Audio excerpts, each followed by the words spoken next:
We are live. Tonight, we are going to talk for a few hours about everything that has to do with the US versus Jamaica coming up tomorrow night. And we'll also look at some of the other high news stories for the US, including Julian Araujo going to Mexico, and maybe looking at who needs to be captain for this team. So make sure if you want to ask any questions, have any debates or discussions, feel free to throw your comments in the chat and we're going to get going. But to start off with, for the first 20 or 25 minutes, however long he wants to stay, we have a very special guest. You guys might know him as you've seen him on other channels, but JD from IMAX at Football is here. What's up, JD? I think you're on mute, man. We can't hear you.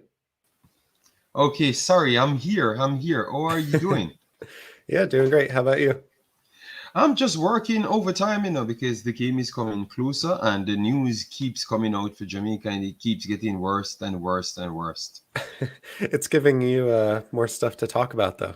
No, it's stressing. It's really stressing because that means you have to go out, because you have to please the fans. So you have to go overdrive, keep pushing out news and news and news. I'm okay with the one news per day, not 15, 25 newses.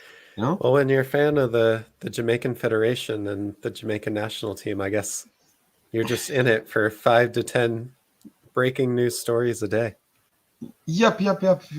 Because I just literally did a news and Mikel Antonio, the reason why he didn't come, and due to the fact that they couldn't meet his demands, and that's actually it's not because he's not committed, because I heard some Jamaican individuals came inside the chat stating that he's not committed. But remember, it's our culture, so we express things a little bit different, So I'm just sorry, but Mikel Antonio, he did everything to try and come. And remember, they are big, high-profile players, so they have mandated things to do, which is like you have to give them 2 games, and you have to bring their physiotherapists and they're different players. They're not just average players. Yeah, so I guess for anyone that hasn't been as up to date as you, can you just give the audience like a bit more information about what is happening with Mikel Antonio? All right, then let me just give you a quick rundown on what's going on with Jamaica and AOL. So Jamaica listed 23 plus 1 player. That 1 player was a guy from Swindon. His name is Anthony Grant. He was actually coming from Chelsea, but he's a defensive midfielder. Due to the fact that he has situations with the United States, he cannot be entered. So that in itself stopped him off the block. So he's not in the 23. So he's on the side. So he made the 24. So for the 23 now, you have a load of individuals start dropping out. Liam Moore, a former Leicester City guy, very solid defender. He's out because he was actually coming off an injury, and then it looks like he was not fully fit. And remember, in life, these clubs have the final say. They have this injury report law. If it does not clear 100% within the first 2 weeks, they can always write it off and don't send you to your national club, whatever you want. They don't care. So him never made the list. Then Ethan Pinnock, he had the same issue. He played the full 90 minutes, in which I watched it with FIFA America as well. And he played the full 90 minutes and played well, but they said he's really not fully fit. Yeah. But they said he's not fully fit to play for Jamaica. So he's not on the list as well. Then you have Danielle Johnson, the attacking midfielder, one of the best midfielders for Jamaica. He plays for Preston. They said he's out with an injury, but he played majority of the games as well. So that's another problem. And then you have the Mikel Antonio situation. He was already up and ready to come, but they just put a lot of stipulations into their laws, and the JFF could not meet it. So that's the situation. That's why most of these guys are not here. Yeah. Do you mean West Ham's laws? Yes. Okay. Yes, because the Premier League clubs fighting with FIFA. So FIFA said they have to let go of the players, or else they're going to ban the players them and return after the internationals. Yeah. So they have to always pull it out and tell they have to come to some agreement with the country. So they made it a little bit difficult. So if you're an injury-prone player, you have to have your natural physio with you in order to sign off on the deal. and they could not have signed, could not meet those criteria because maybe it's costly or they couldn't get it over the line in time, and he decided that he's not going to come. Yeah, so I guess for me it was surprising even that they were calling in 24 players to begin with. How many players are they down to now? I think it's like 11 here. 1, 2, 3, 4, 5, 6, 7. So it's about 18. Wow. So just about enough to field a team and have a full bench. Yes, Not that's even. exactly, precisely. Yeah, wow. So I guess as just taking a step back and trying to be more of a fan of the team and not such a close follower to all the news, just how are you feeling? To be honest, I am just, because I like continuity, you know, and I just want some of these guys to go there and play well, you know, because I'm not expecting them to win. So if they turn up with a draw or played well and maybe lost the game 2-1 or something, I would be pleased. You understand me? Because at least you have a base to build off. But the next bad news is we try to get the fans in the stadium in Jamaica for the Canada match. No, they have actually stated that that won't happen. So that means it's a next thing. And remember that the federation, they don't have enough money. You understand me? Yeah. So that's a way that they would have gotten the income. So that income went down the drain. So it's a next set of problems. So for me, I am just taking it a day at a time. It's just the Jamaican team. And I've actually predicted all of these problems, you know, 4 months ago, you know. Yeah. And people said I'm too negative. But it turns out I was the only one that's correct with everything I've said, you know? Yeah. Because I saw things happening and stuff. But it's just chaos, man. I think the federation just need to leave. And I don't think the manager is good enough because if you upscale if you build a new house, majority of the time you're going to build you're going to bring in new furnitures, you know, and I think you have to just bring in a new manager in order to steady the ship. And I think the manager should not be coming from inside Jamaica. Very sorry, but I know why I said that. Yeah, I guess for us on the US side, the story is similar sometimes. Like we have this golden generation of players that are starting to come through, play Champions League consistently, and then we get an above average coach from MLS. So I know it's not the extremity that you're dealing with in Jamaica, but there's a lot of parallels between, I think I was telling you last time I was on your stream, just a lot of parallels between how the fans seem to be feeling on each sides. So let's go through just like previewing the game then. So as a fan, going through all of this, seeing all the chaos, like not too much continuity, maybe it's now low expectations for the game and you'll be happy with good effort or maybe a close game. So are you kind of fully expecting then that Jamaica will lose the game against the US and then try and pick up points elsewhere? Yes, I think so. And right now I have to be honest and remember we are individuals that study football and played football. So what I do, I cover CONCACAF overall, so I know a lot about the other teams. I don't think we are going to come in as favorites against Canada, even playing in Jamaica, because Canada is a very good team. I've told people before Canada qualified, I said if Suriname or Canada faced 80, they are going to damage 80, and they are going to be a threat in this octagonal. And everything played out the same way. I think Canada is actually the third best team in the region. So both of these teams coming up against Jamaica, I truly believe it's going to be just a tough one for us. I have to be honest. Canada going in as massive favorite, just the same. I think even more of a favorites than United States against Jamaica is due to the fact, yes, maybe the odds will go down because it's away and it's playing at our home, but the fact that they have elite strikers playing now, and I think that's what's going to cause problem because we don't have any midfielders. We literally don't have any midfielders. We have to call a man that's playing music and he was retired 37 years old to come and put in the team. I was expecting in our game, especially that Jamaica was really going to try and bypass the midfield and just play direct to their strikers. But now they don't have many strikers to play direct to. So what's maybe the strategy that they're looking at? And then I'll get to some of the fan questions that are popping up. I think they're going to still try to stay with the 4-2-3-1 for reasons you don't have a out and out defensive central. So what they're going to try and do is use two box to box, which is Javon Watson and Devon Williams. And then I think because we are locked in actual depth right now, they're going to start with Tyreek McGee to play the attacking midfield. And then on the two wings now, like how I'm sure that Jamal Lowe will be there, it's going to be Jamal Lowe and Bobby Reed playing both wings, and then up front, I think they're going to use the big target man in Shamar Nicholson because he scored 2 goals in 3 games, so I think they're going to reward him. I wouldn't play him. I would have played Roof because Roof is a roamer on the field. He has a lot of energy and he brings he helps the play out. And if you have problems in midfield, you need a striker that comes deep, pick the ball up, and help you.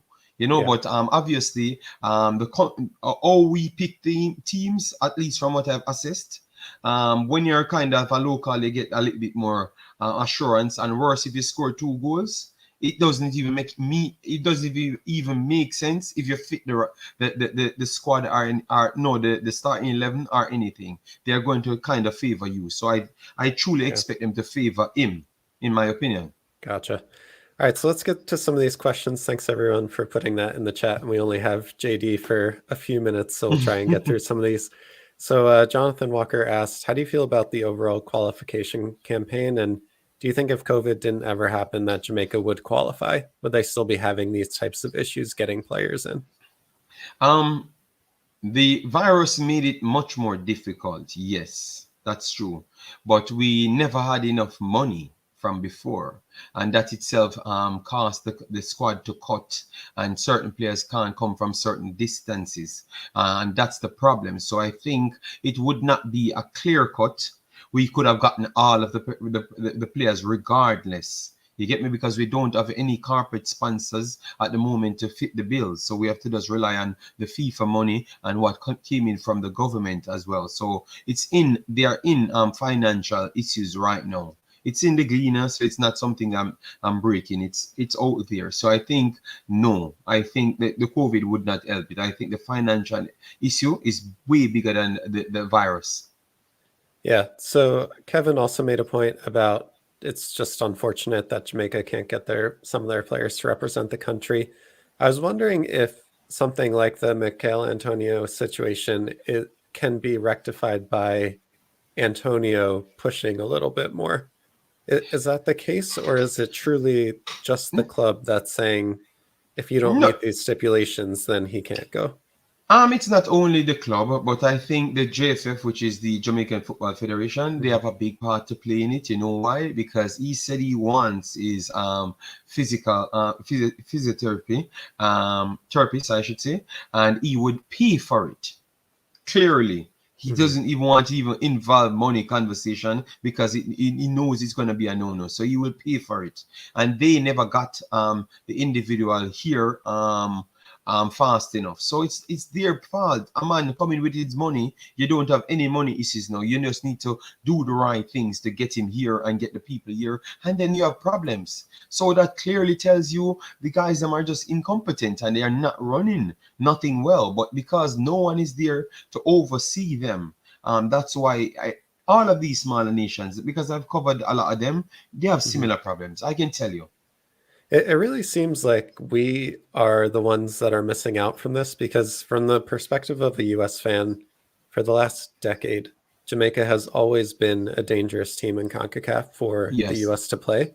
And it just feels like now they absolutely could be top 4 teams in the region, but it's like the federation is letting everyone down, including the teams that would be playing against them. Yes, that's definitely true. And to be fair, I was expecting Jamaica to be up there fighting with United States to try and take down the Mexicans them as number 1.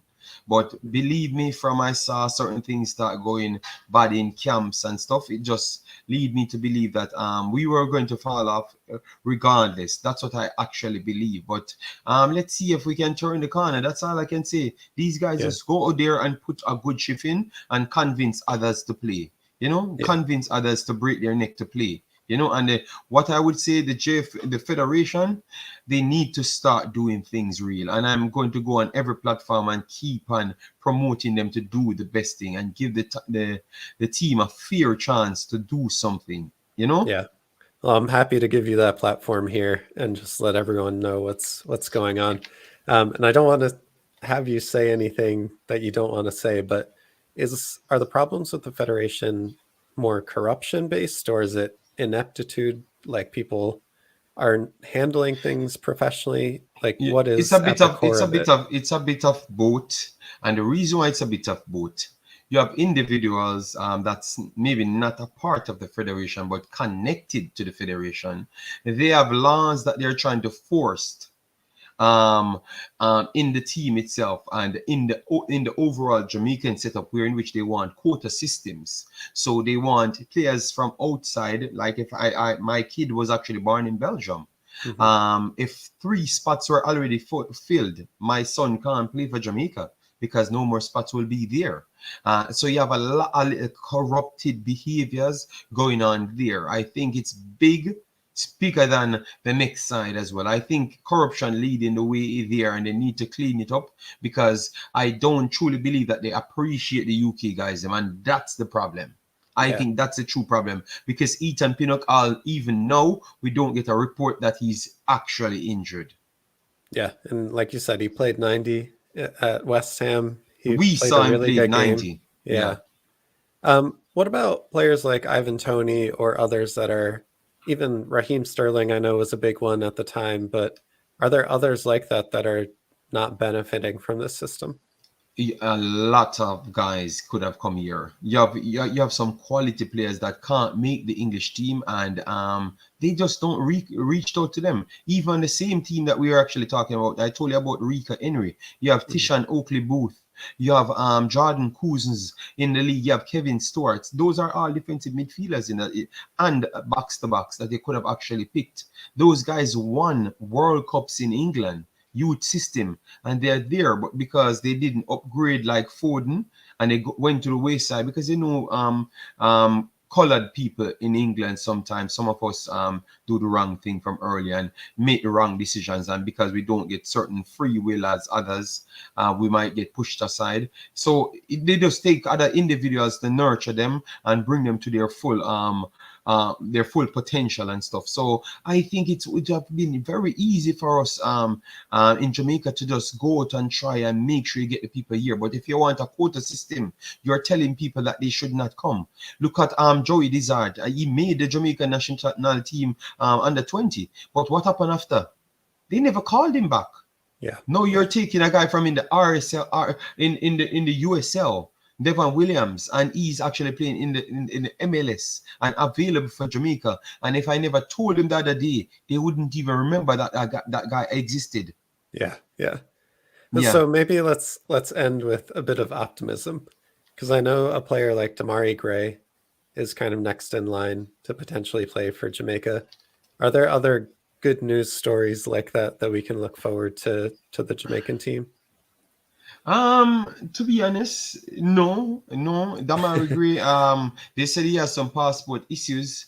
That's why he never got the passport over time. Because what the situation is, most of the guys them don't even know that if they have double different passports, they can still play for England. So if they decide not to play for Jamaica, they can. They can play for England just the same. It doesn't really cancel you. So I have to just say that for if one of the guys them accidentally buck up on this video, they can literally understand. So they can go out and do the passports even if you don't want to play for Jamaica, but at least have it as a second option. So if you don't get called up for England at a certain point, you just come and get it done. So I truly believe it's going to be a tough one for him to even consider Jamaica. I think he's in a good form that maybe England will cap him.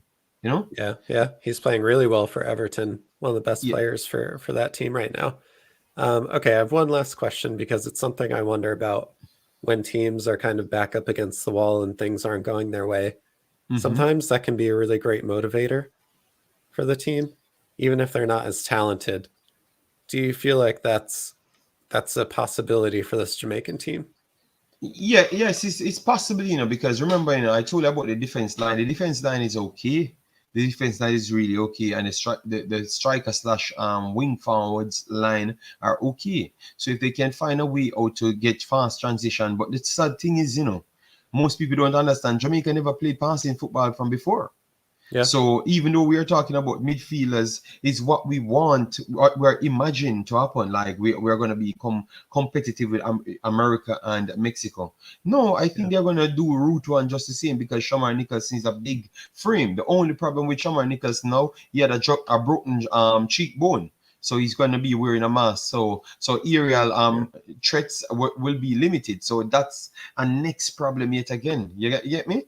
So I'm open for the best. I am definitely open for the best. So let's see if we can get something out of it. That's all I can say. I'm not gonna come here and tell any lie that I'm confident, because no one on my platform sound like they are confident. No one. People said they don't want to even talk about the game. 2 days ago they were happy to talk about the game, But 2 days later they don't want to talk about the game. But I think like something we were talking about in the beginning is, if you start with low expectations and all of your best players are out, it can kind of only go up from there. If they play well and they lose, well, power to them. They did what they could. But I'm wearing a Red Bull jersey. I still remember when like Dane Richards was the scariest guy on the Jamaican team in like the 2010s, just playing Route 1 football. But all right, so I'll let you go, but is there anything else that you felt like you wanted to talk about? Or No, man. I'm good, man. I saw one of my subscribers trolling me down there, talking about I do get sleep time, maybe not as much normally. I have to go on the road, do my work, coming back, get my kid and everything, and then return and do my job as well. I have like too much jobs, YouTube I take as a job as well. Yeah. So I mean, guys, everyone needs to subscribe to him. JD, I don't know if you can put it in the private chat, but I'll put your channel into the chat. And I don't know if you sleep or not to that point. I see you live all the time. I'm in the same time zone as you, and I can't do what you do. So no. Believe me, you stream more than me. I'm sure of that. It's just because it's a couple of days. Lately, I've been streaming a lot, but before that, no, 1 time per day. But now 4 times per day. You got to get ready. You got to cover all the news. That person is laughing after me because what I did was the FIFA series. Yeah. I act like I'm gonna take over the JFF and fix everything, but it never end well. Because I'm so bad at FIFA. It does not even make sense. FIFA That's stream where today. we have to combine our powers. You can be the analysis, I'll be the FIFA player, and we'll save the JFF. Okay, see people using the title about fire the JFF, I had JD. No. I've been training, guys. Don't worry yourself. The next time, as YouTube saw out these copyright things on the FIFA, I'm gonna be back next week after the game finishes, and believe me, it's gonna be banging yet again with my commentary and everything. Pure trouble again. We'll get training. We'll get to training on FIFA for you, JD. Yes, man. No problem. Respect. All right. Thanks so much for coming on. Really appreciate it. Thank you so much for the time. Now go do your 7th stream of the day. No, I'm not. I'm gonna clean. I'm gonna do some things in the house and then get ready for the next stream. So thanks, guys, for having me. Very nice conversation. All right. Peace out. See you, JD. All right. Thanks so much, everyone, for coming in. Make sure to hit the like button so we can have more people find us.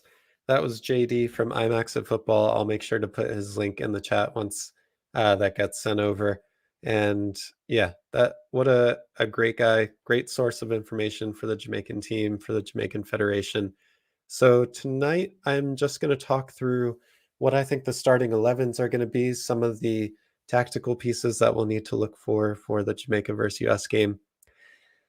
And Jamaica is depleted. They are absolutely depleted. So I'm trying to find a tweet here that just has all of the players. So obviously, JD went through a ton of them, but even players that we didn't talk about, someone like Corey Burke is out as well with injury, the Philadelphia Union striker. So, I mean, essentially, Jamaica is down to the 4th, 5th, 6th string depth chart for their striker. And yeah, it's going to be a really tough game for them to get into. So let me see if I can share some of these. And make sure that if you guys have any questions throughout the night, just drop them in the chat and I am happy to talk through it. It's really great to have another person on because you can bounce stuff off of them. I'm going to do my best to just talk through it, but if anyone wants to join me as well on here, I'll ask that you just have headphones and your camera on, and I can send you the link to get into the room as well. We can talk some US men's national team. Guys, thanks so much. If you don't know who I am Jake, or the host of the FIFA America channel. We talk everything US men's national team.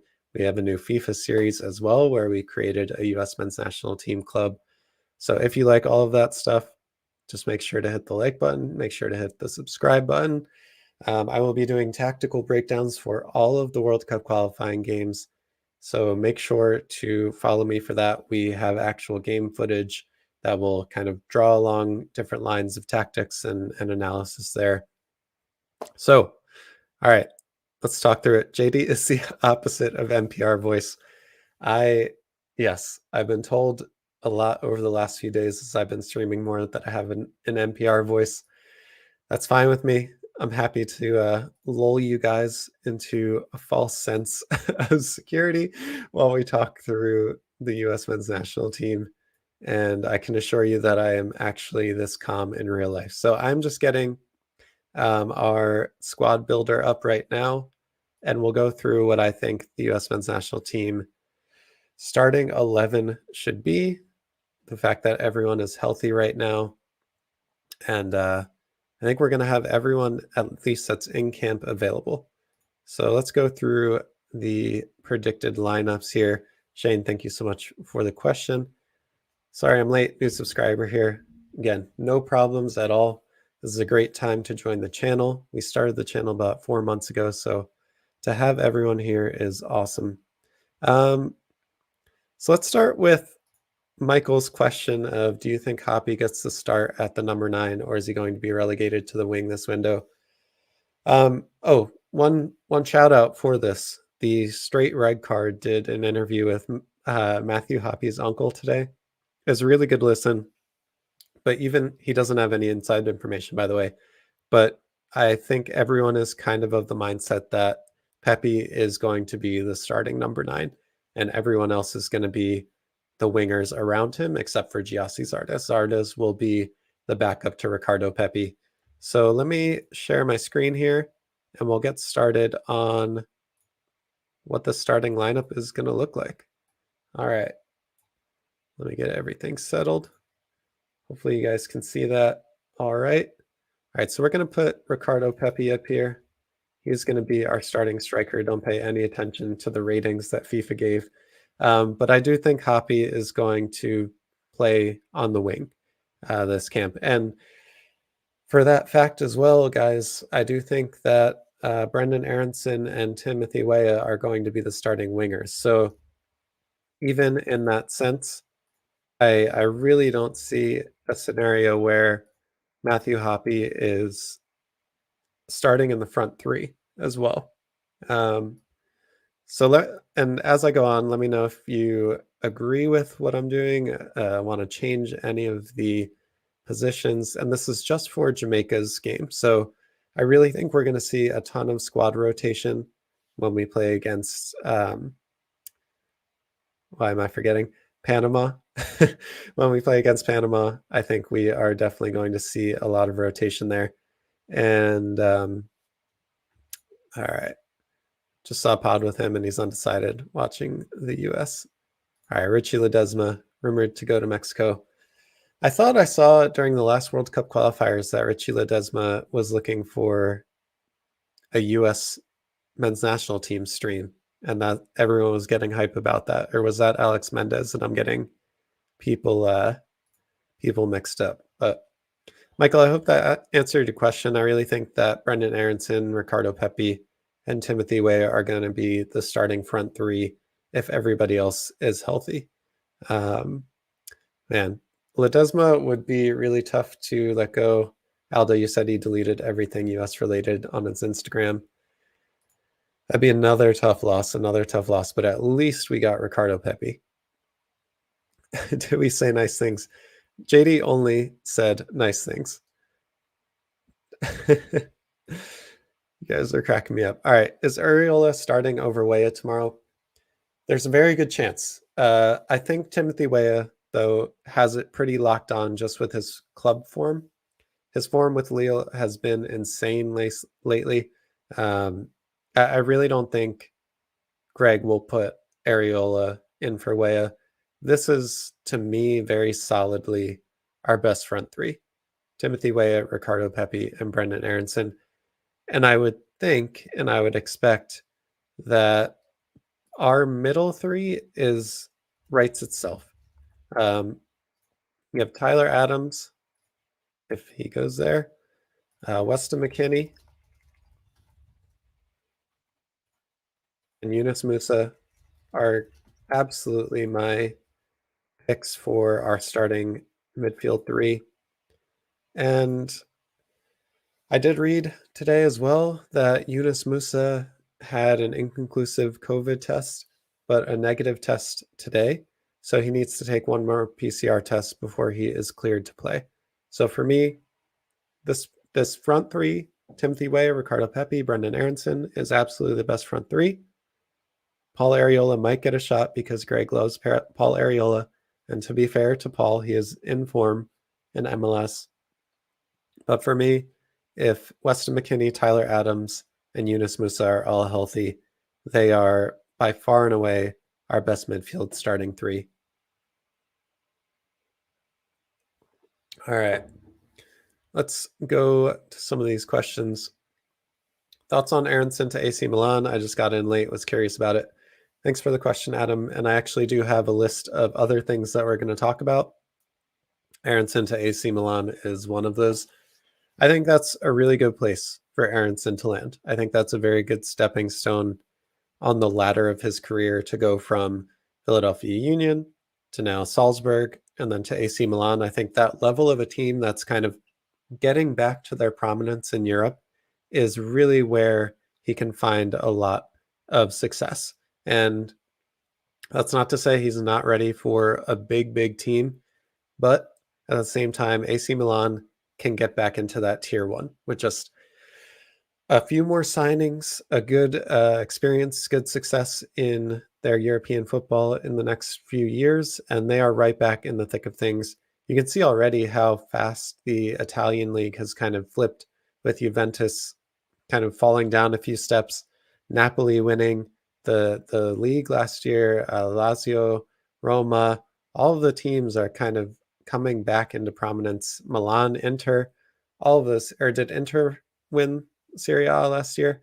A team not Juventus won the league last year. So you can see that it could be a really good move for Brendan Erinson to move to AC Milan. All right. Bearhalter front three is going to be Roldan, Arriola, and Zardes. Come on, Kevin, give him a little bit more credit than that. I think Roldan is an option as a sub. He can play any of the midfield positions. He can play right wing and left wing for the US, like we've seen.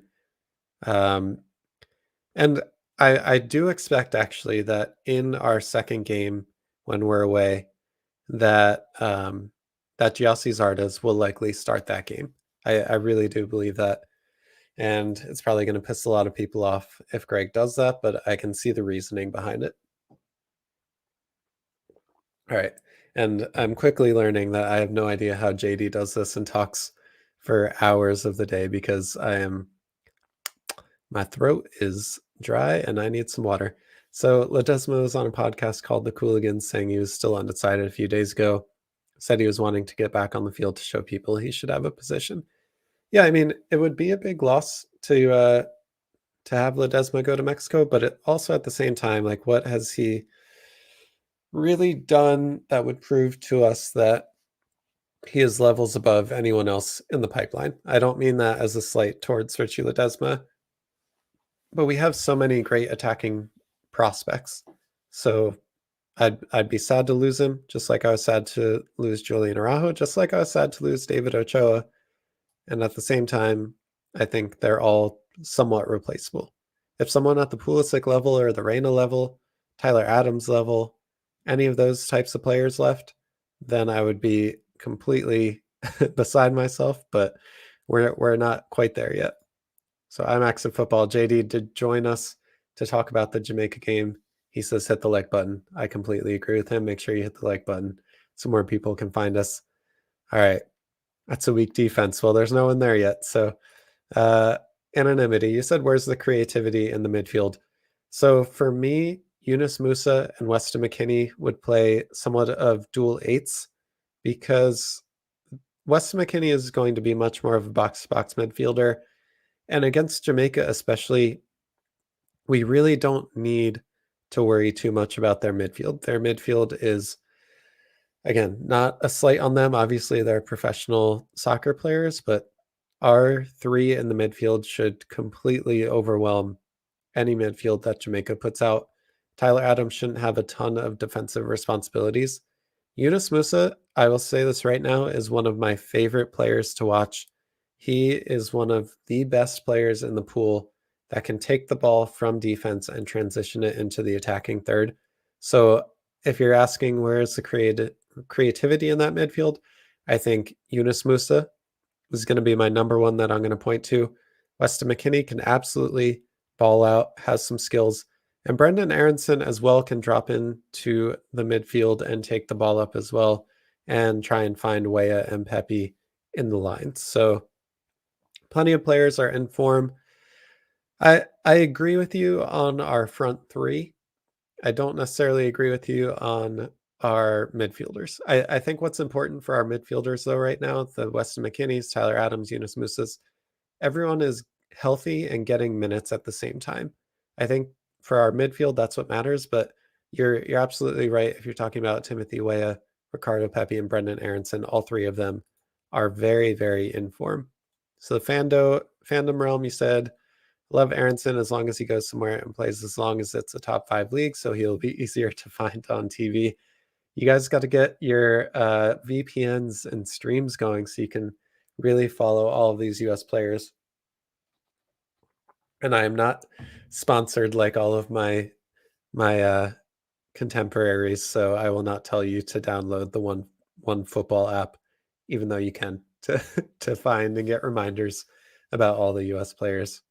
I'm a foot mob man myself, but what can I say? I'm a man of culture. So if Musa is out, would Greg start Legit or someone else? I think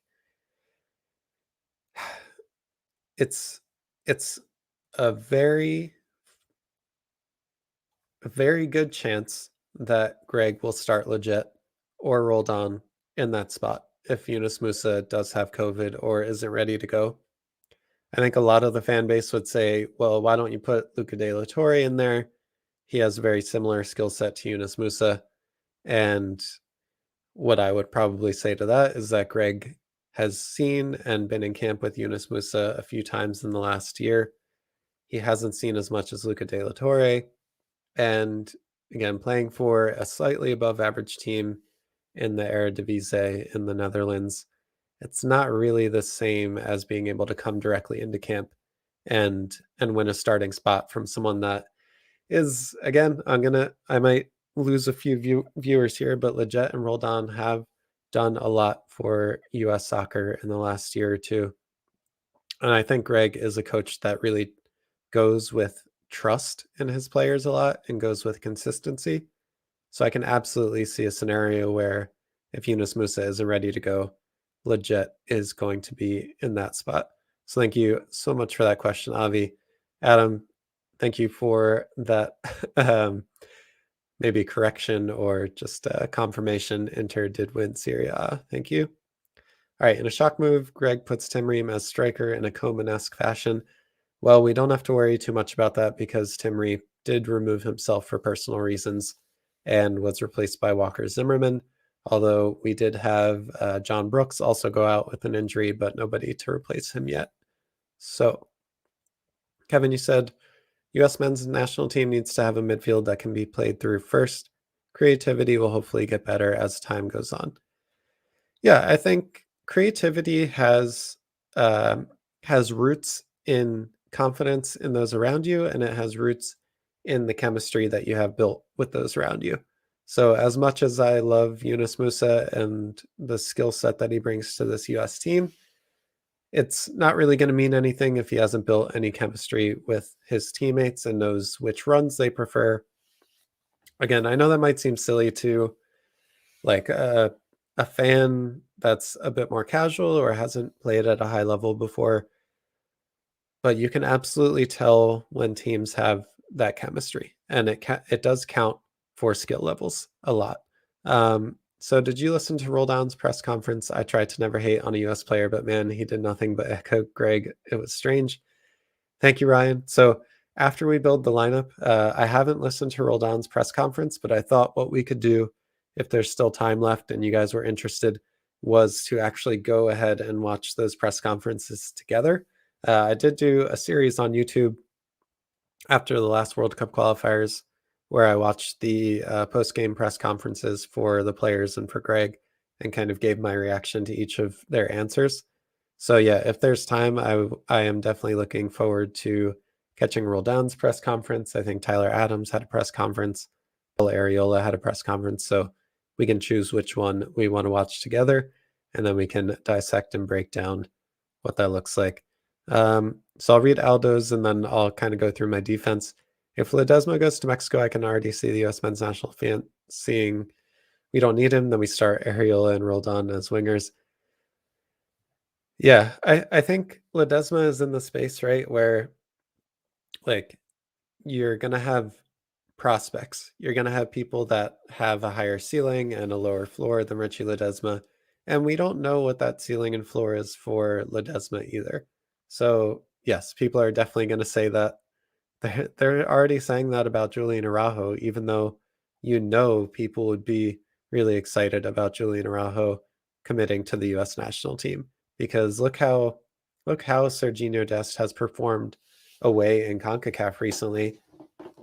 There's a very likely scenario that Joe Scally is going to dethrone Serginho Dest. I don't say likely as like it's absolutely going to happen, but there's a there's a realistic universe where that happens in the next year, and nobody would have seen that coming. Nobody would have said that a year ago that Joe Scally would dethrone a Barcelona starting right back. So if Ledesma goes to Mexico, people absolutely say that, and they're going to be the very loud voices on Twitter. So just don't listen to those very loud voices. All right. So Animu Clippus. I don't think these dual nets understand once Mexico fires Sato, the next coach is not going to want dual nets. It depends who it is. I think coaches are going to rely on who gets them results and who can allow them to survive the revolving door of coaching. And if that means that Julian Araujo is going to help them win games, if that means David Ochoa is going to help them win games, then they're going to start them. They're going to play them. But I completely agree. It is very weird to me that um, someone would make a decision based on playing time. And credit to I think for David Ochoa, he made the decision too soon, and he made the decision based on the wrong things. Where if I'm just reading the statements from Ricardo Pepi and Julian Araujo, I think they made the decisions based on the right things, which is kind of where they feel more attached, because that's going to allow them a much deeper connection to that team, even if they go through a really poor run of form where they're not getting games. It would be very difficult to do that and come back from that if you're not completely bought in to the team that you're playing for. But also in saying that, like, I do think it was the best decision for Julian Araujo if he does want playing time. I'm going to save goalkeeper for last because I want to see what you guys have to say about the goalkeeper situation. But Anthony Robinson is my starting left back. Miles Robinson to the Robinson brothers. They're not brothers, guys. Don't worry. Are starting for me at the left side.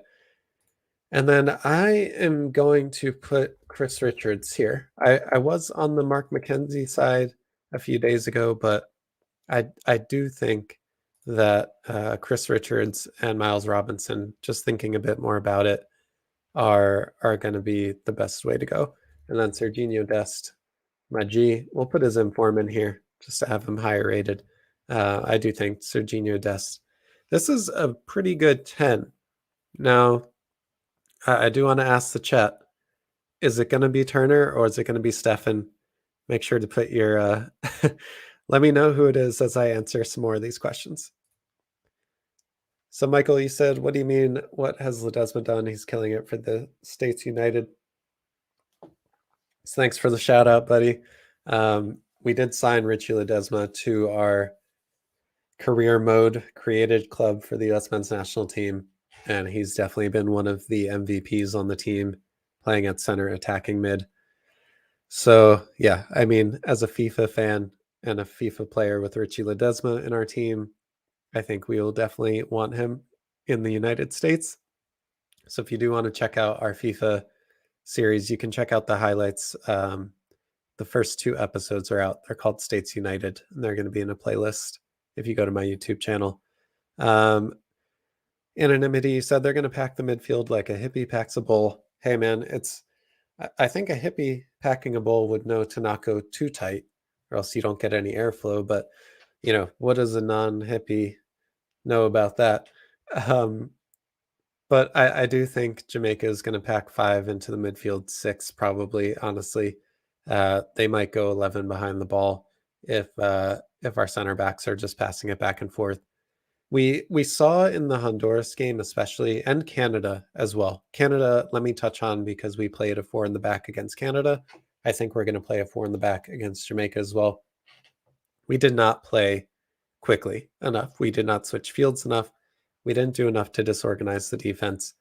And that's a real issue if you're trying to break down 11 behind the ball at home. The crowd can get restless. Everything can kind of feel like it's against you. So I do think if they pack 11 behind the ball, we need to play fast. We need to switch fields fast. And we need to not be afraid to go one-on-one and beat our man. So Kevin, you said, Jake, I'm just messing around, just having fun. I like your lineup. Greg is just unpredictable and has his favorites. Completely agree.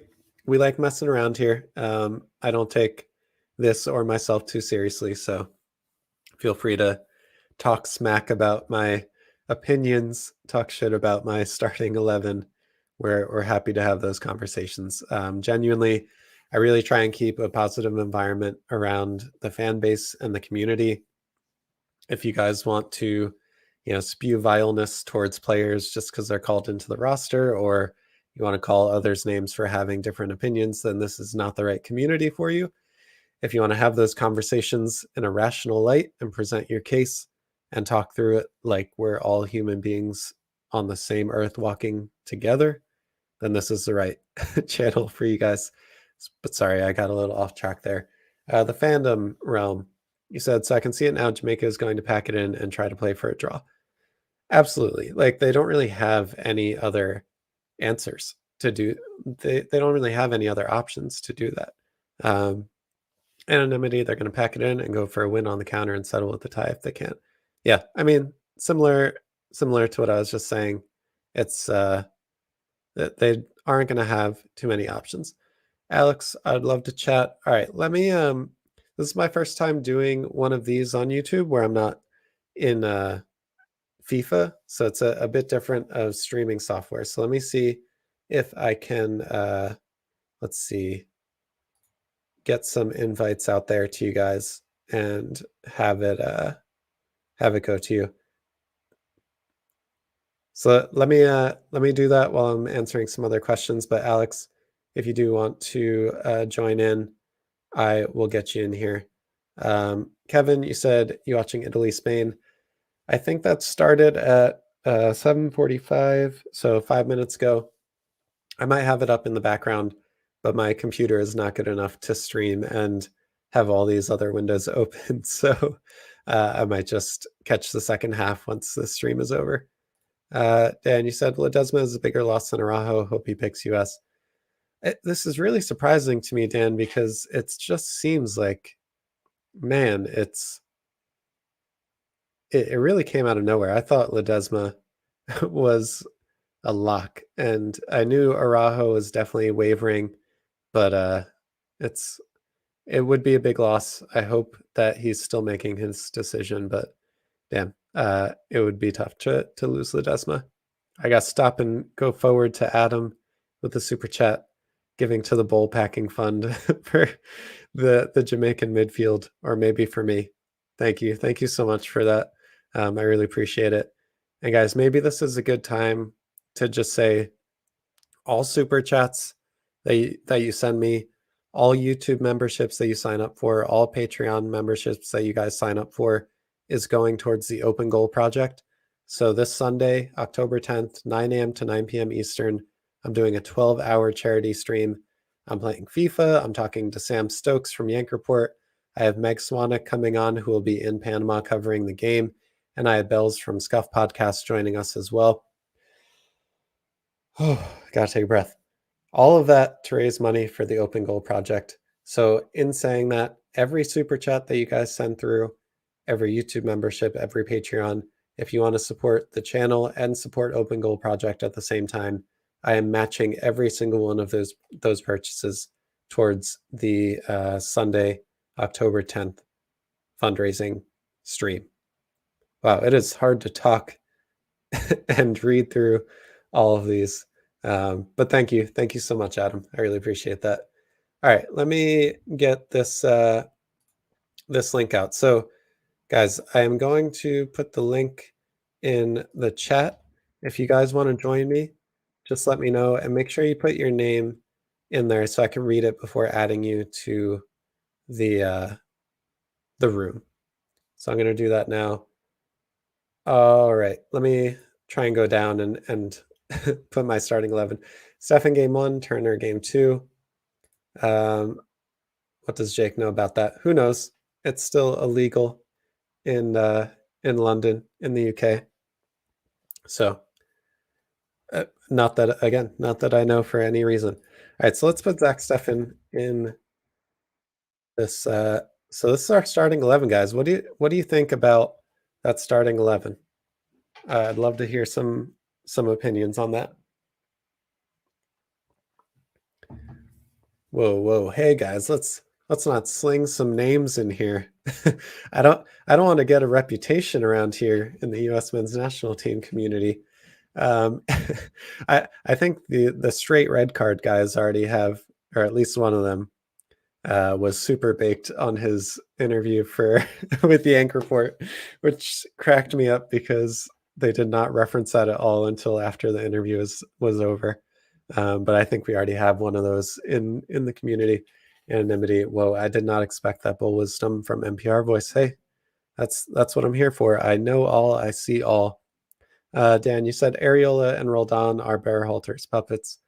They're puppets is a very strong word.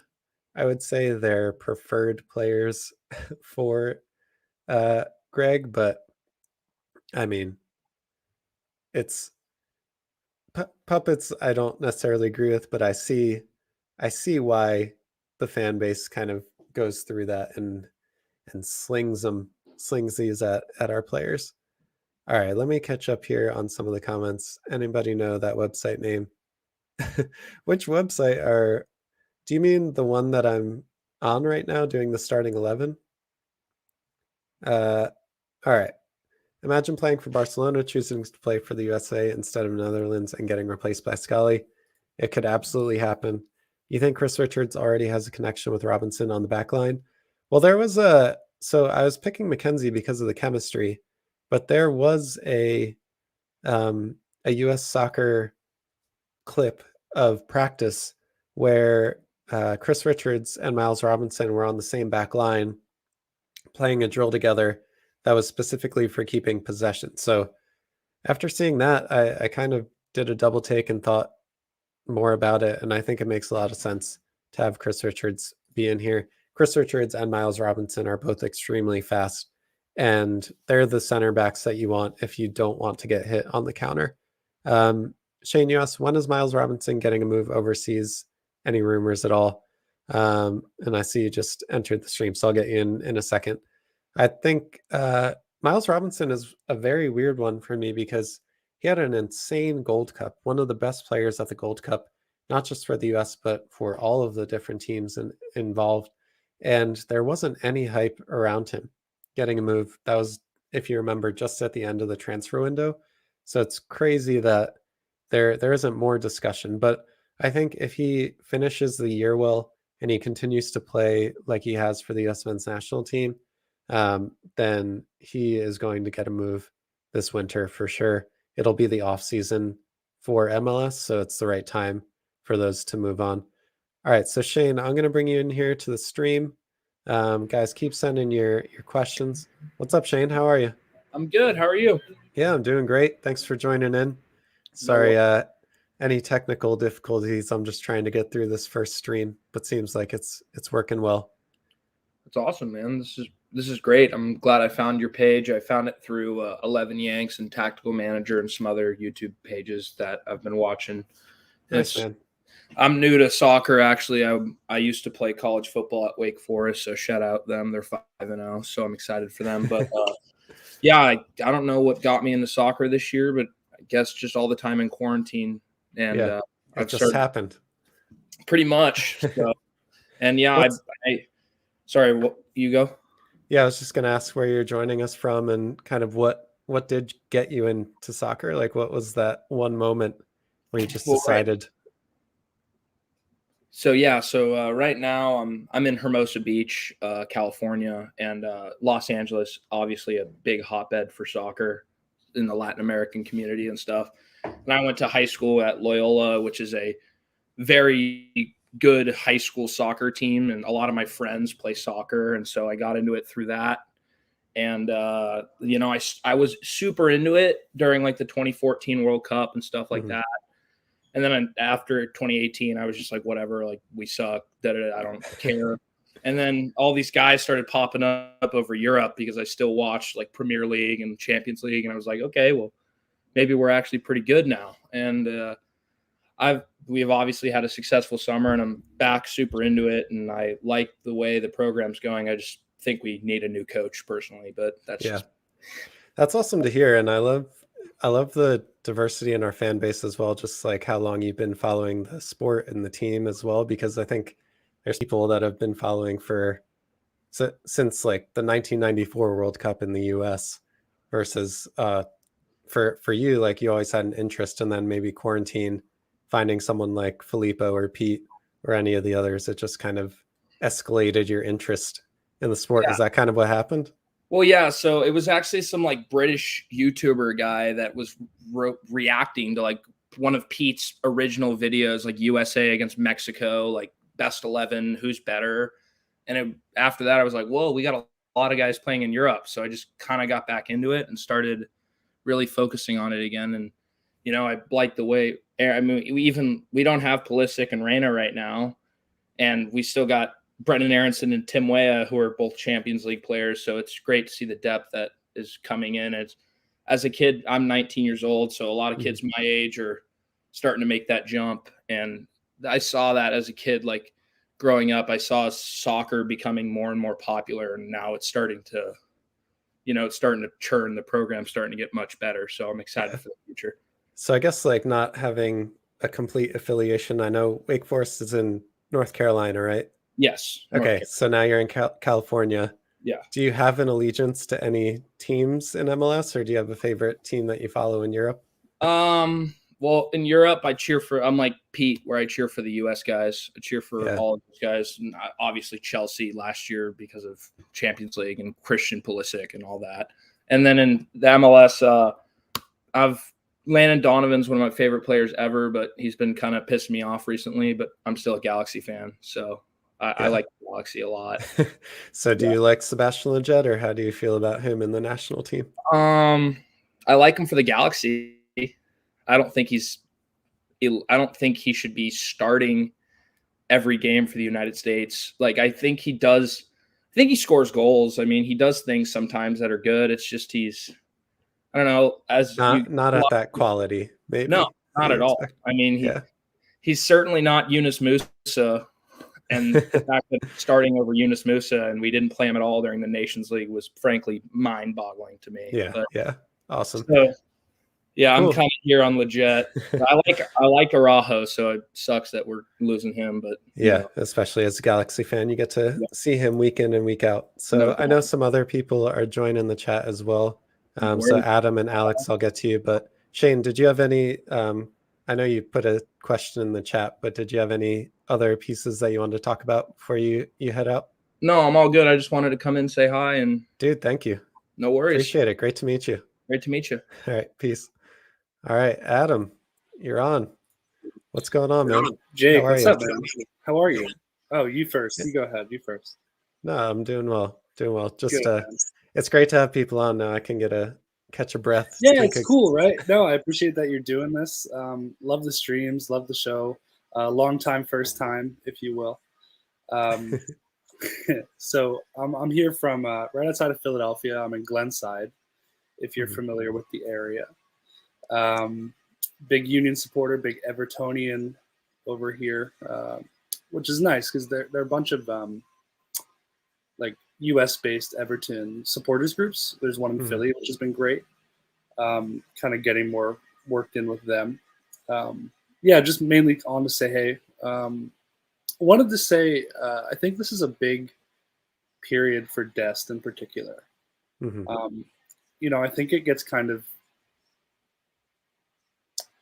he has this position very much locked down, but it's also a dangerous thing for him, I think, because we've seen the ways in which he's underperformed with us. He has wonderful moments on the ball, but I think when you look at his performance within the full game, there's a lot to be desired off him. And I think against these opponents, he really needs to be able to step up this window. That's definitely, you make a really good point because, sorry, I'm getting some feedback, so I might just mute you real quick. Yeah. So I think it's a really good observation because, especially with Barcelona, he seems to do better with pressure and when he's involved in a team that is under that type of pressure. And I think if he has the position locked down where he doesn't have someone chasing him for that position, it gets a bit too complacent. And you can see it in his work rates and his effort throughout each of the games, especially when he gets rattled right away in El Salvador, getting put to the ground and not really having the best game after that. So I completely agree with you. It's a really great point that you make. So I'm going to unmute you now. All right, back up. If my feedback's bad, kick me. It's all good. Sorry about that. No worries. Yeah, so I guess that's really about it. If also the Open Goal Project, I think it's great. I think that's really the way we're going to be able to grow the sport. And it's I do work in grassroots nonprofit and organizing for U.S. foreign policy, peaceful U.S. foreign policy. And, I understand that world a bit, but when it comes to, passions outside of work, football's way up there. So, good on you for putting this money to a good cause. Obviously, I know it's not going to the bullpacking fund, but I'm fully aware it's going to a much better cause than the wink. No, thank you for the super chats. Thank you for the shout outs to Open Absolutely, Goal. Thank you for I appreciate your voice in particular within the media landscape, the new media landscape of US soccer. And I think there's a lot to be said for the NPR of it all, if you will.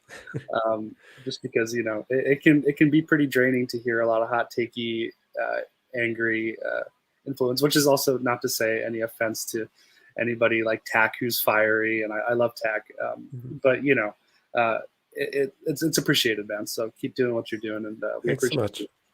I appreciate you guys. So all right, have a good night, Adam. Thanks for joining the stream, and I'm sure I'll catch you on the next one. Peace, dude. All right, Alex, I'm gonna bring you on next if that's okay. All right, awesome. Hey, what's up, man? How are Hey, you? Jake. How are you doing, bro? Yeah, I'm doing great. How about you? Oh, yeah, doing well from Southern California. Really appreciate what you do for the USMNT community. Pretty much avid supporter. I kind of try to keep up with all the big YouTubers or YouTubers that are in that space. So appreciate what you do for the community. Yeah, thanks, man. I don't know if you can call me a big YouTuber right now. Well, getting there. Getting there. Getting there. True. But I love your podcast, by the way, too. It's awesome. Thank you so much. Thank you. I really appreciate it. But I am quite dwarfed by the Pete's and Filippos of the world. But well, they're the big dog. But hey, you got to keep pumping out the content. That's how you do it. Exactly. So what's on your mind tonight? Like, what are you kind of thinking about going into this Jamaica game? Well, going into the with the Jamaican game, with the midfield that we brought in with this window, I think Greg learned a lot about our weaknesses from the last window. And do you see, what combinations do you think you see being really successful in our midfield? Because we're lacking some, of our attacking main stars. But I think that the strength of this squad is definitely in the midfield. So what do you think going forward? What combinations do you see? Absolutely. The strength in the midfield for me isn't necessarily about the creativity or the amount of chances they're going to create. It's about the balance that they all bring to this. And if you think about Tyler Adams, Weston McKennie, and Yunus Musa, they all have kind of slightly incrementing skill sets.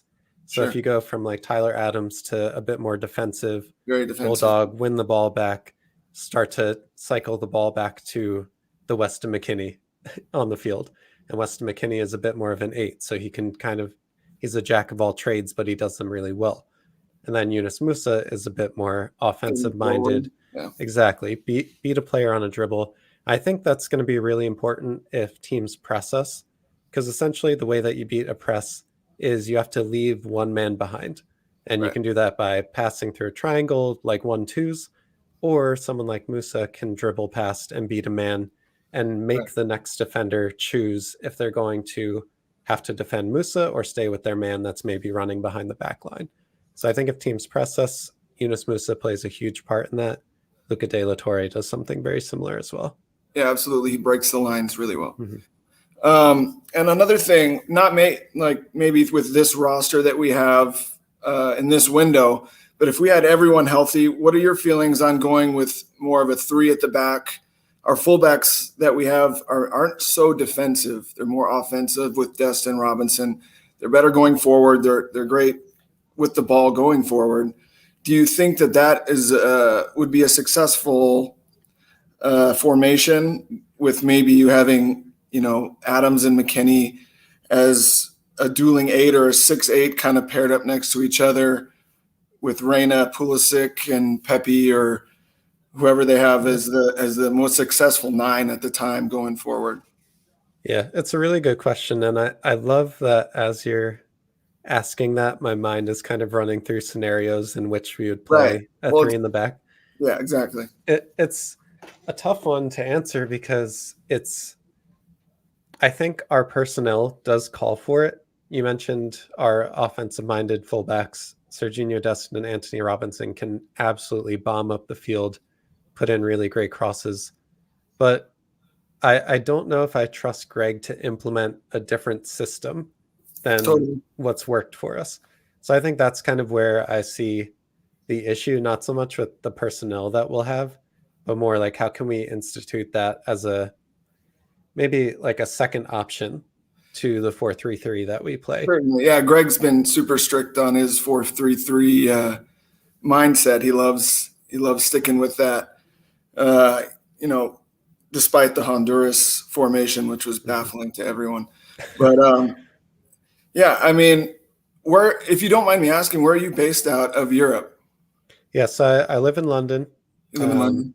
Yeah, I'm about a mile away from the Emirates Stadium, which is where Arsenal plays. Yeah, no, I'm asking because out of the last 3 months, I spent 2 months in Europe. I was in Belgium and Holland, France. So just seeing you, posting, I'm back in California now, and I know it's, getting into the evening there for you, probably for sure. that the amount that you post it's got to be insane schedule for you. I mean, sometimes it helps that I'm 5 hours ahead of Eastern time, 8 hours ahead of you guys in California, because I can work on stuff while everyone's sleeping, and it can maybe seem like I'm doing a lot while you're awake, but essentially, like, in 3 hours, I'm going to go to bed, and you're not going to hear from me until no, I was curious because I knew you were European based, and but no, man, like I said, I really appreciate it. Do you have any thoughts on like the window? You think anyone's going to be a standout performer, or someone that's going to break through and maybe make a name and stick to this lineup with the newcomers? I'd love to see Hoppy break through. Yeah, there's so many good names that I want to root for. Matthew Hoppy is obviously one of them. I think for me, the opportunity now for Chris Richards to come in and actually show us what he's capable of. If Tim Ream and John Brooks were on this roster, I don't even know if Chris Richards would have. He might not even get a start, right? Yeah. So the fact that just based on the US Twitter video that they put out, the drills that they were doing, it looks like Chris Richards and Miles Robinson are being paired together. I'm still doubtful, but just because of Greg. But it would be. I think that's definitely the strongest pairing. Yeah, but another name for me is Brendan Erinson, and obviously we know what he's capable of. It's more just like at this moment, I think you don't know if he's done enough to displace Reyna or Pulisic if they're both healthy. Like, I think those two are still by far and away our best players.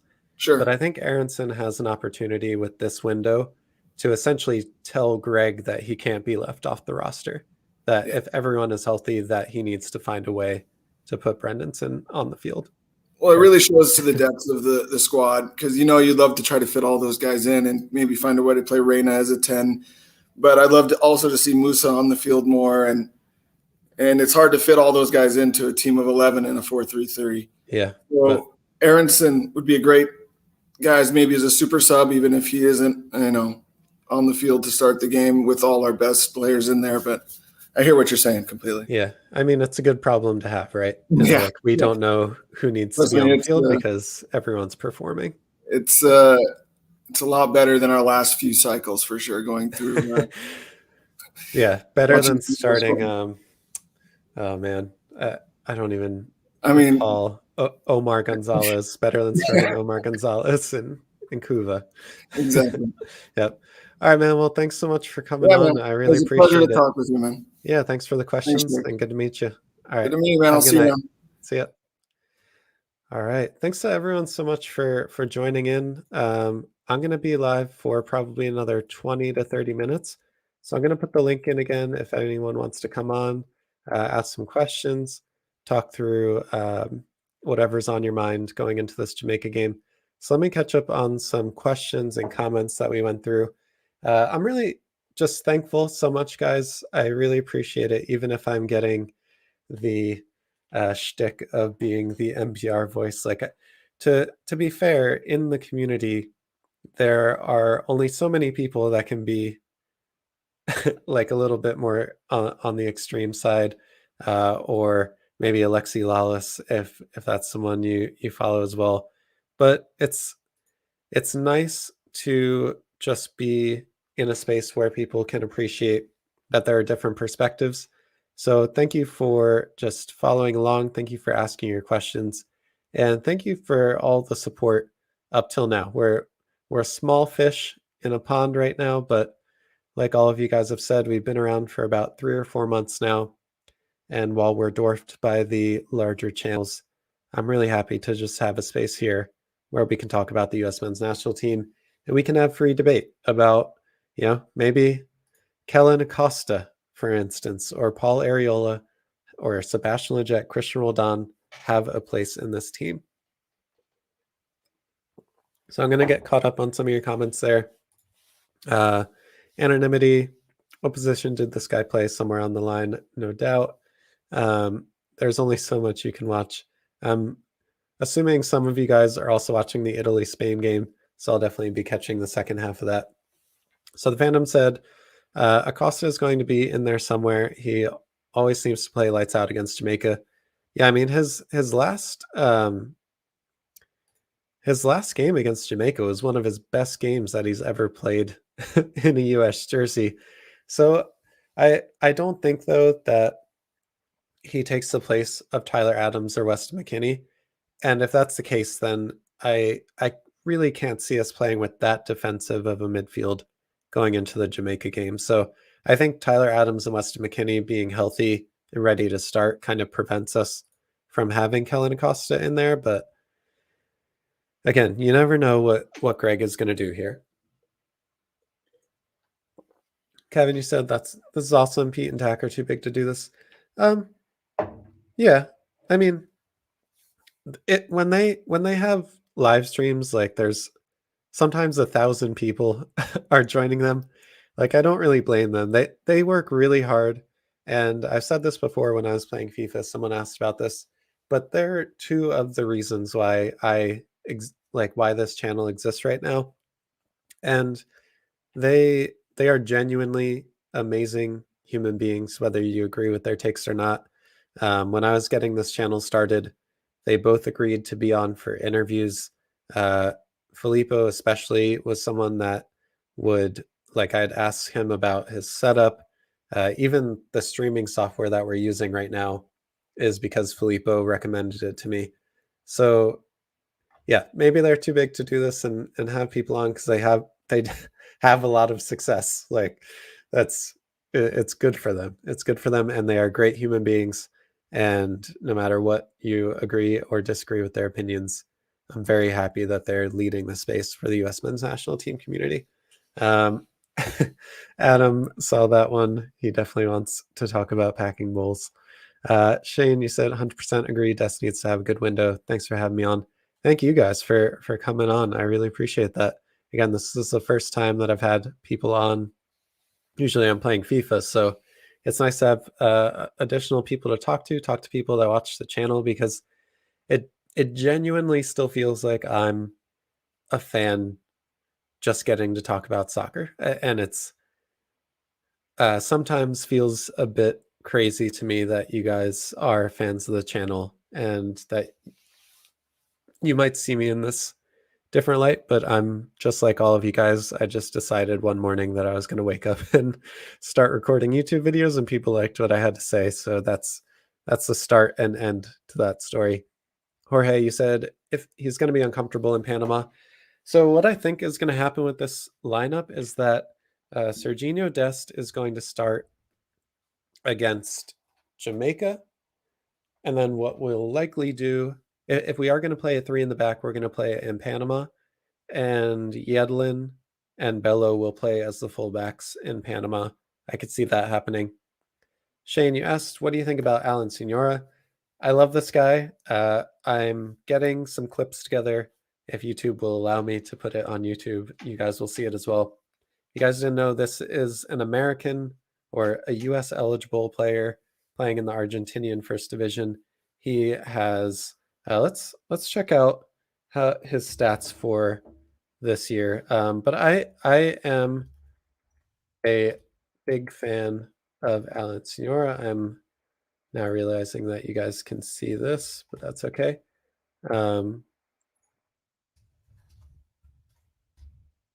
All right. So Alan Ziora plays for Independiente in the Argentinian First Division. Look at these ratings. Look at these scores. He has 3 goals and 2 assists in 9 matches. 8s, 7s, 8s, 7s, 9s, 7s. I really think that he has something that he can bring to the table for the US. He can play, it does say center defensive mid. I've seen him play more as a center mid and center attacking mid. So we'll see. But I am a big fan of Alan Ziora, to be fair.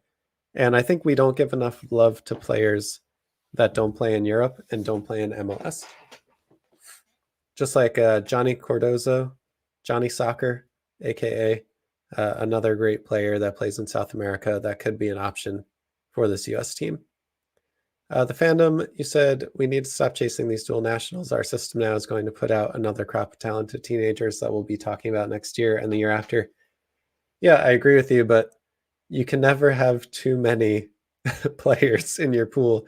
And if that also means taking away players from your biggest rival, then I am all for that. So, like, for me, it's not just about getting Julian Araujo on our team or just about getting Ricardo Pepi. It means that you gained another resource, but your biggest rival also lost another resource. So that there's two things to think about.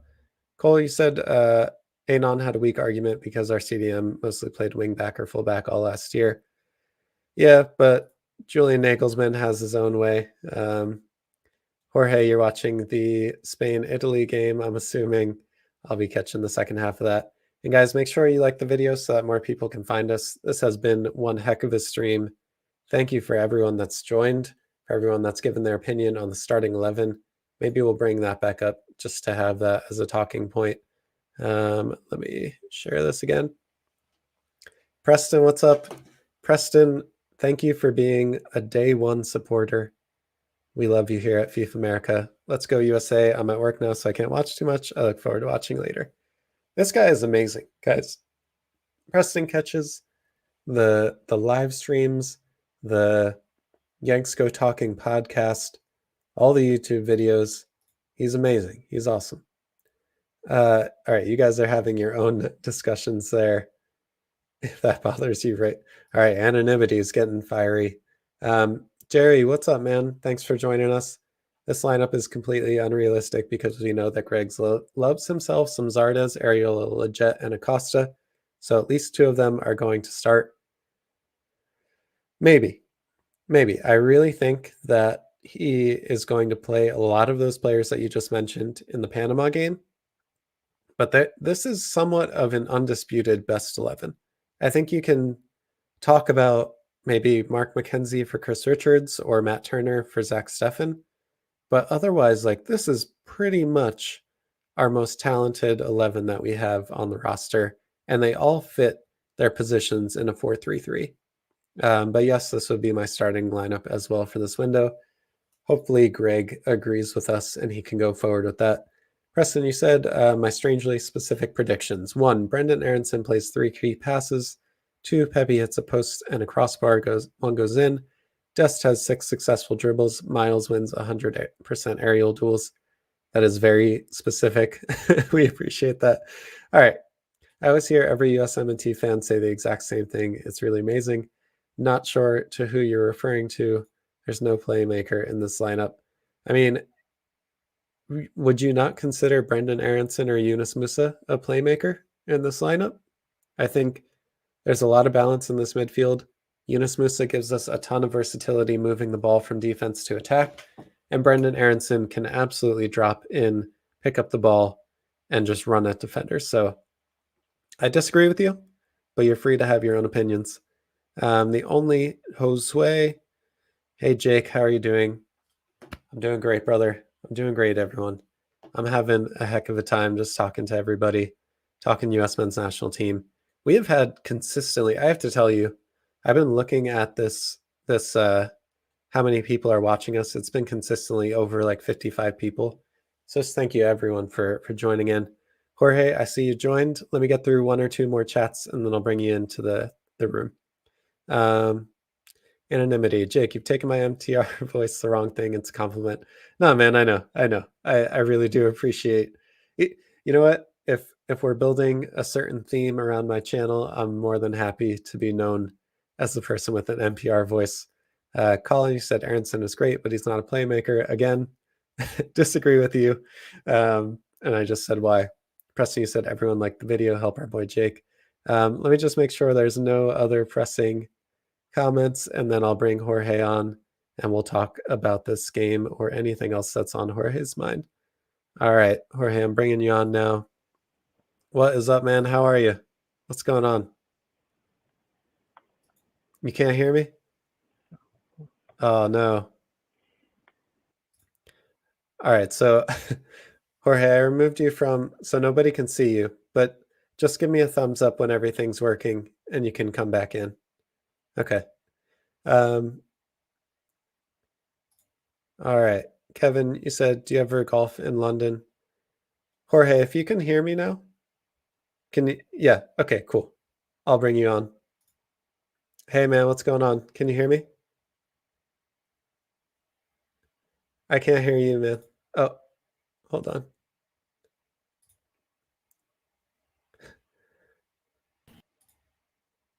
All right, Jorge's having some technical difficulties. We couldn't hear you, Jorge. All right, we'll try one more time. All right, one more time. Okay. Oh, we can hear you. We can hear All right, you. how's it going, man? Yeah, I'm doing well, dude. How about you? I'm doing all right. Just taking a lunch break right now. I'm in the Bay Area. Just Awesome. checking you out right now.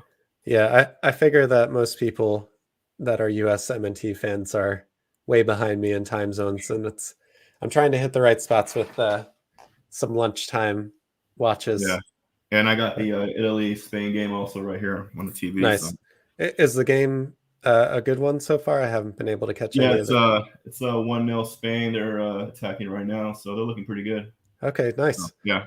That's awesome. So what's on your mind today? I just want to give you, and I think it's your cousin, right, who has the Open Goal project. Yeah, Simon. I want to give you guys a huge shout out. I'm Salvadorian. I think I've tweeted you before. Like, I did see that. Yeah. Yeah, Salvadorian father. My mom's from Guatemala, so I definitely have a soft side and really appreciate where you and your cousin are doing. Just want to give you guys a shout out for that. And I'll say it's all Simon. It's all Amir, who is his co-founder. I don't know what happened in our genes or our DNA, but we both just love soccer so much, and he decided to go that route to be able to help out his community. And although we're separated by an ocean, it really speaks to just something that I care deeply about. And it's obviously an issue that in the US, there's not enough access for underprivileged communities, inner city communities to especially competitive soccer. You're right. Yeah. And to be able to help out something like that, if it wasn't my cousin, I'd still absolutely be doing it. And it's something that we need to at least consider or look into for the future of what our team will look like in a decade, 2 decades, because we're not gathering all of the talent that we can, and we're not supporting all the communities that we can. For sure, man. Thank you. The main reason why I'm a Central American kid who likes the United States team is because I was at United States Brazil game in Stanford Stadium in '94 with my dad, and we saw Hugo Perez, a Salvadorian-born guy who played for the United States, and that just hit me. And seeing a guy from El Salvador play for the United States, that was it for me. That was the moment where I was all in. So that's awesome. I appreciate what your cousin's doing. Yeah, I'm sure there's plenty more people like you or of any other culture or background that sees someone that like the US is a melting pot. And if we can just embrace all of that and support everyone in their pursuit of soccer, then the world will be a better place, but we will also have a much more talented team, one that's a bit more representative of the country that we live in. So one day. That's awesome to hear your story. All right, man. Take care. Thank you for everything, man. Appreciate Thanks for coming on. Appreciate it. All right, see you. Oh man, that starting the channel and having people like Jorge come on, or everyone that's just chatting, is more than enough to validate being here making these videos for you guys. And it's awesome to hear stories like that. So thanks for coming on, Jorge. Really appreciate it. It's great to put a face to the tweet as well. All right. We're going to go through a few more comments. Make sure you guys put any of your questions in that you want me to answer. We're going to wrap up in about 10 minutes. And I'll make sure that we have a new FIFA video tomorrow for you guys. And I am going to watch some of the Roldan, the press conference for Roldan, but potentially the press conference for Tyler Adams, and make sure those are on YouTube, as well, so you guys can see that and my thoughts there. But yeah, whether it's your lunchtime, whether it's your lunch break, whether you're just getting out of work, or you're working and watching, I really appreciate you guys joining us. All right, so I'm gonna go through some of these final questions here. The Fandom Realm said Reyna is no more creative than Brendan, and he doesn't play that position for Dortmund. I see we're still on the Colin Reese piece of not having creative players. again, this is the right place to have these conversations, and I appreciate that we have all different opinions.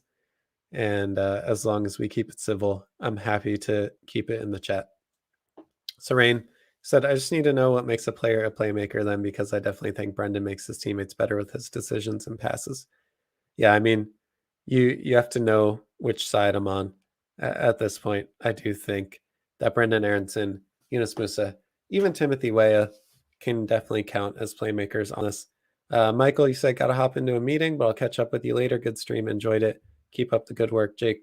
Thank you so much, Michael. I really appreciate the follow, the watch, everything. Thanks so much for being here. All right. In the Greg 433, the wingers are usually creative players. I'm sure they will be dropping into the middle also. Yeah, I mean, in the 433 for Greg especially, and we've seen this before because he has such a reluctance to play with the number 10. So if Greg ever played with the number 10, we would all be saying, okay, that's our creative player. That's obviously the playmaker that's on the field. But we're not going to see this formation, which I'll find in a second. Like, we're not going to see this formation, guys. Like, Greg never plays with a cam. He never plays with a number 10. You might see, I think it's, you might see this formation where it's Tyler Adams as a 6 and 2 8s.